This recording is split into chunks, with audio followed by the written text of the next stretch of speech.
And multiple drawer cabinets can be indicated with numbers, starting from the top and working down. With all of our parts labeled, you can begin removing components and setting them aside.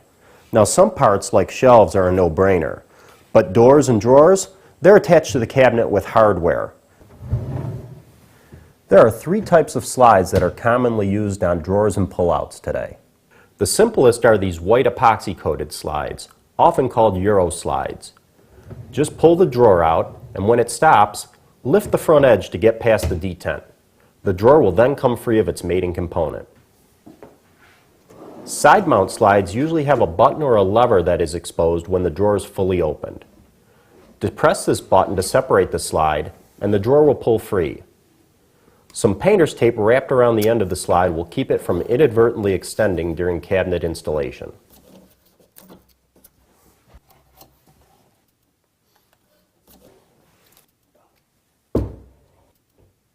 Undermount slides are the third type. These are hidden from view in use and may incorporate self-closing and soft-closing features. To separate the drawer from the slide, simply pull the handles on the bottom of the drawer to release it. Then just push the slide back in, and if equipped, the self-closing mechanism will retain it during installation. The simplest type of door to remove is the Euro clip hinge. You just push or pull a little lever at the back, and the hinge body separates from its mounting plate.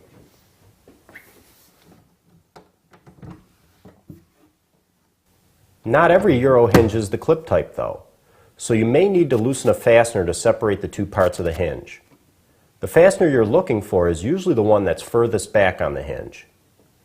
It looks like a standard Phillips head screw, but more than likely it's a posi drive. The little embossed X offset from the recess indicates this is indeed a posi drive fastener. Standard number 2 Phillips screwdrivers may fit, but they can round out and strip the fastener. Posi drive screwdrivers fit more securely and resist stripping and cam out. Traditional style cabinets use a version of the Euro hinge which mounts right to the face frame. In this case, the center fastener is the one to remove.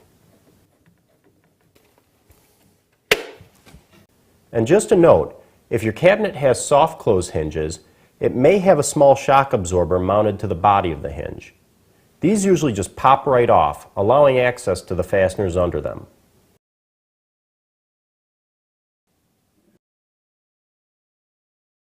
We're finally at the point where we're going to install cabinets. Now some installers like to start with base units, but I prefer to start with wall cabinets. This way I'm not reaching over big base units, twisting my back, and then if we're not installing the base units first, they're not in the way of step ladders that we're going to use for installing our wall cabinets.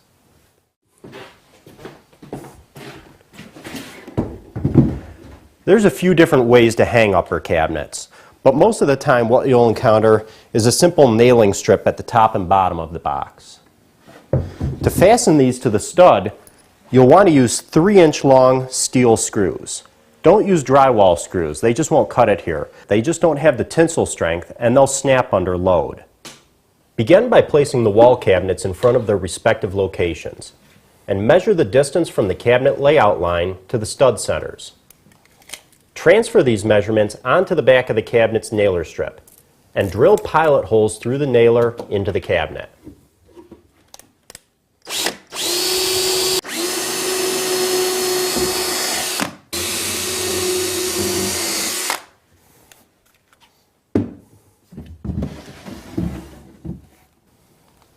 Now you have definitive locations for your fasteners, so they'll drive right into studs. Plus, the pilot will hold a screw that started in it, so you won't be fumbling with fasteners when the cabinet is placed against the wall. Our first cabinet's ready to install, but our plans call for another cabinet right next to it. Whenever I have adjacent cabinets together, I like to gang them together as one full unit. Ganging cabinets together helps to maintain a flat face and reduce gaps, giving you a cleaner and more professional looking installation. Rest the cabinets on a flat surface and bring their front faces together into the same plane. Then clamp the cabinets together and drill and countersink for screws to hold them in place.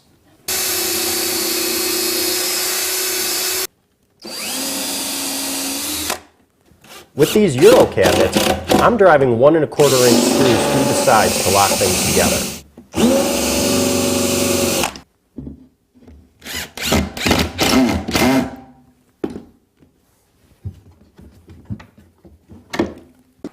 In the case of traditional cabinets, you'll attach the face frames together using a fastener long enough to span that distance.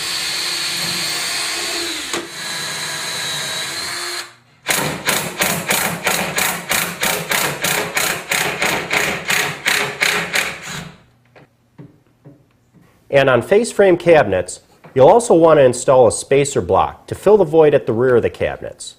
Check your work by using a level along the front of the cabinet faces as a straight edge.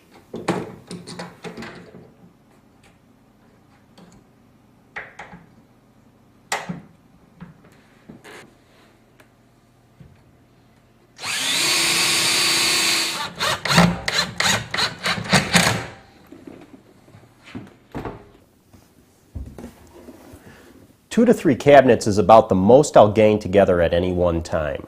Any more than that and things just get too heavy and too unwieldy. Now I'll just install these cabinets as one big assembly.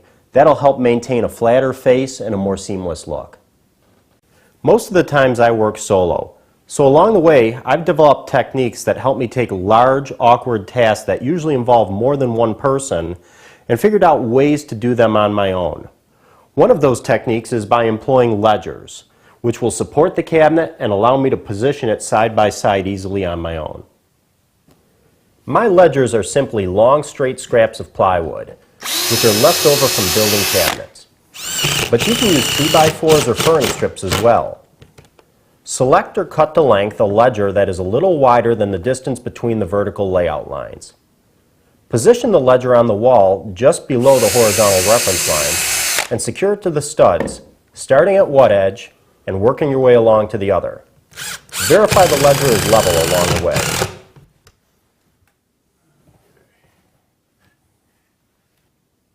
Now lift the cabinet assembly onto the ledger and against the wall. Bump the assembly side to side until it lines up with the corresponding vertical references.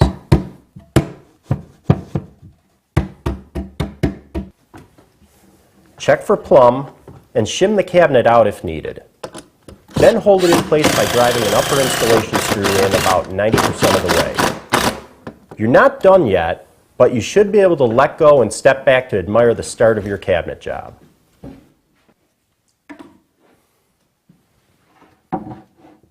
One by one, install shims at the stud locations as necessary and drive the upper installation screws tighter while checking the face of the assembly for plumb and flatness. Continue driving all the installation screws until they seat.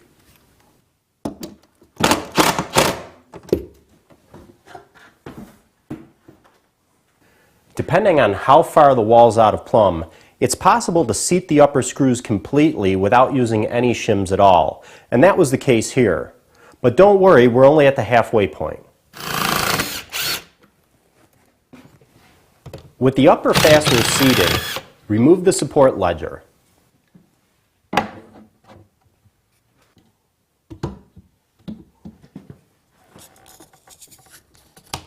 Install shims at the studs and begin driving the fasteners in the lower nailer.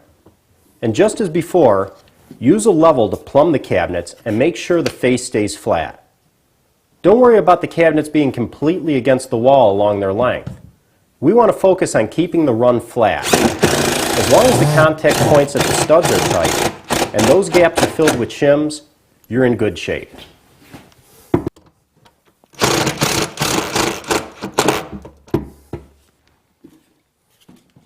For installing our 14-inch wide wall cabinet, we've got a dilemma where the cabinet is actually located in between the two studs.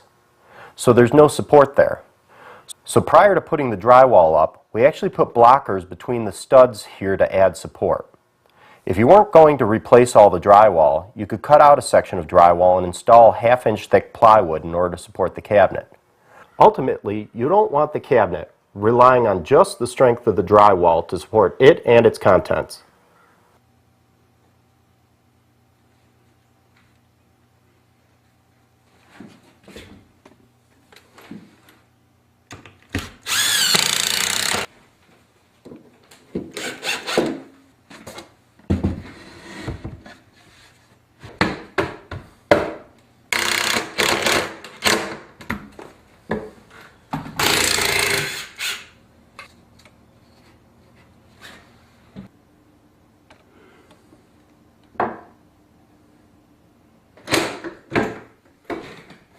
That's all there is to it.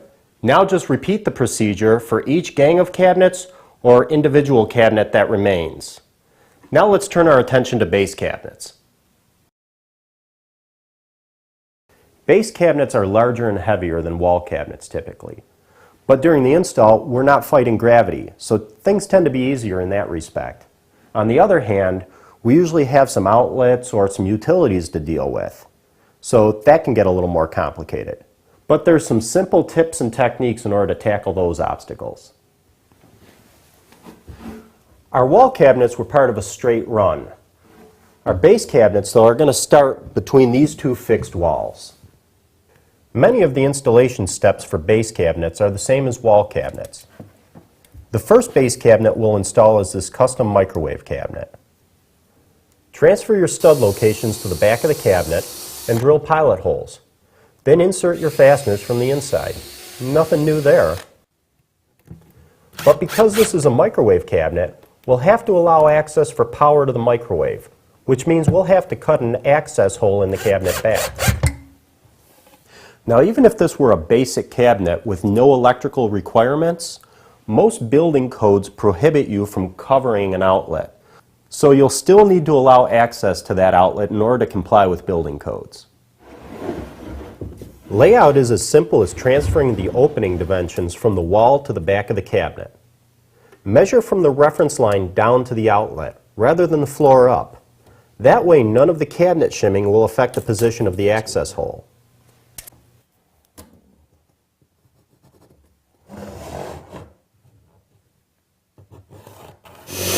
Then drill a couple pilot holes large enough for saw blade clearance and cut out the opening with a jigsaw. You're bound to get a little tear out, but the hole and outlet will be covered with a trim plate, so there's no worries there. Now we have access to our electrical and we comply with code. Always make sure that the breaker for the outlet that you're working with is turned off for safety. Later on, the electrician will come by, reposition the outlet, and cover it for us. I continue my base cabinet installation by standing the cabinet against the wall and shimming up to the horizontal reference line using standard cedar shims, about 1/4 of an inch. In this application, it's almost impossible to install shims because we're working in a blind corner. So to provide a means to adjust height, I install a screw into the bottom of the support. Tightening and loosening it will effectively adjust the height of the cabinet.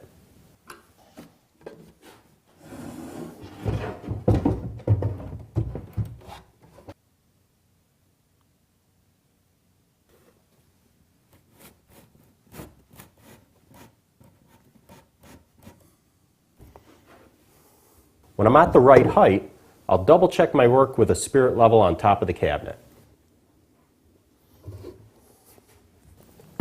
Next, I'll check to make sure that the cabinet is plumb on the front face. More shims help you sneak up on plumb and fill the void below the toe kick, thus transferring weight and support from the cabinet to the floor. My cabinet's temporarily shimmed to height and into position, but before I secure it to the wall, I'll want to measure for trim that'll cover this gap. Then I just rip a piece of stock to match the cabinet. I'll secure that to the box before we install it permanently. Now I'll secure the assembly in place using the 3-inch steel screws. I don't want to cinch them down super tight against the wall if there's a gap behind it. Like before, I'll use a couple shims to fill that gap. My goal here is to secure the cabinet, not distort it against a wall that's neither plumb or flat.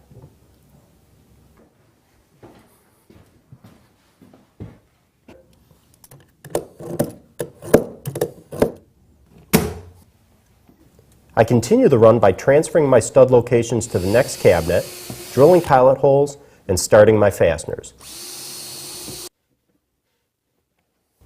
Then I line it up to the front edge of the prior cabinet. I don't worry about shimming the blind corner of this cabinet. When we gang these cabinets together, all of that weight and support will be transferred to the adjacent cabinet. I use a few shims to get the fronts in the same plane, and then hold them together with a few clamps. This is just like ganging wall cabinets, to achieve a flat face on the run.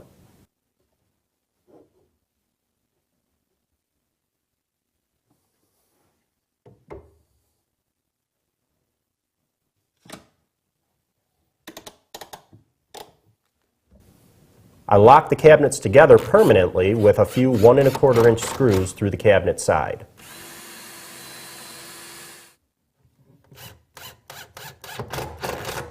On traditional cabinets, just fasten the face frames.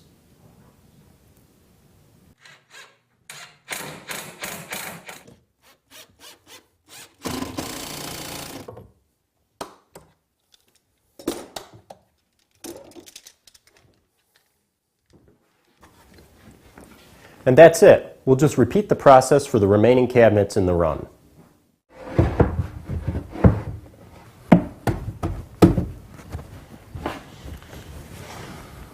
Here we've got a little dilemma. We have a peninsula jutting off from this wall. And since there's not going to be any way to support the back of the cabinet to anchor it, what we'll actually have to do is install blocking on the floor to position the cabinet and keep it from moving about while in use. I started at the wall because it's a solid reference surface and worked my way outwards. This particular cabinet is accessible from the front room of the home, so we actually installed it backwards, but the leveling process was still the same. However, in this case, I've run a few screws through the side of the cabinet and into the wall studs to anchor it in place. I continue by temporarily installing the peninsula cabinet, and I trace where it contacts on the floor. Then I remove the cabinet and carefully measure back 3/4 of an inch, which is the thickness of my toe kick and support. This represents where we'll put blocking to secure the cabinet that makes up the peninsula.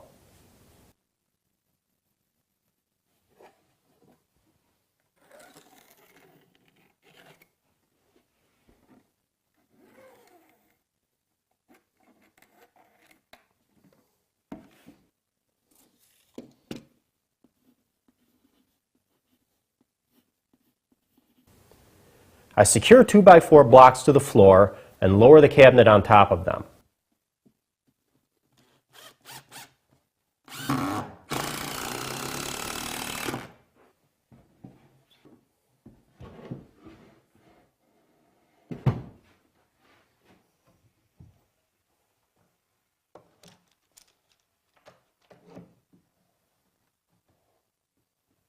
Then I shim the cabinet up level to adjacent cabinet tops and faces.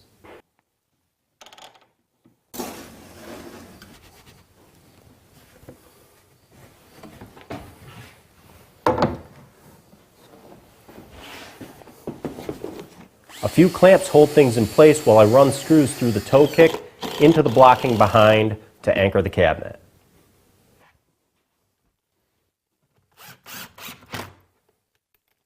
Then I just gang this cabinet to the one beside it and remove the clamps.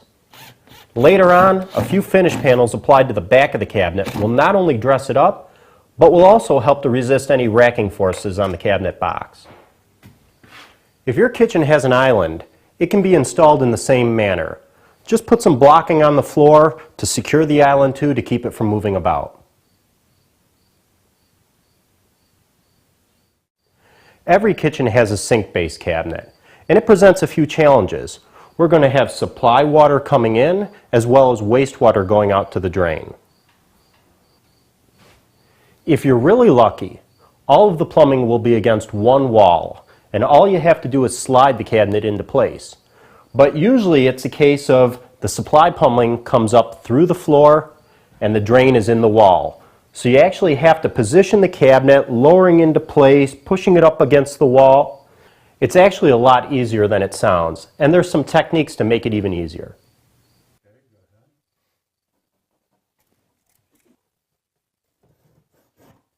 Just like with our outlet earlier, I start accommodating for the drain by measuring down from the horizontal reference line.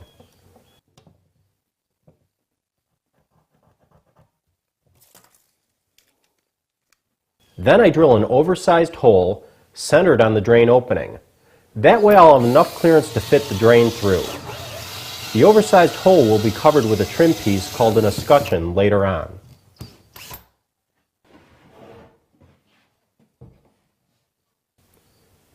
Repeat the process on the floor of the cabinet where the plumbing supply pipes will come through.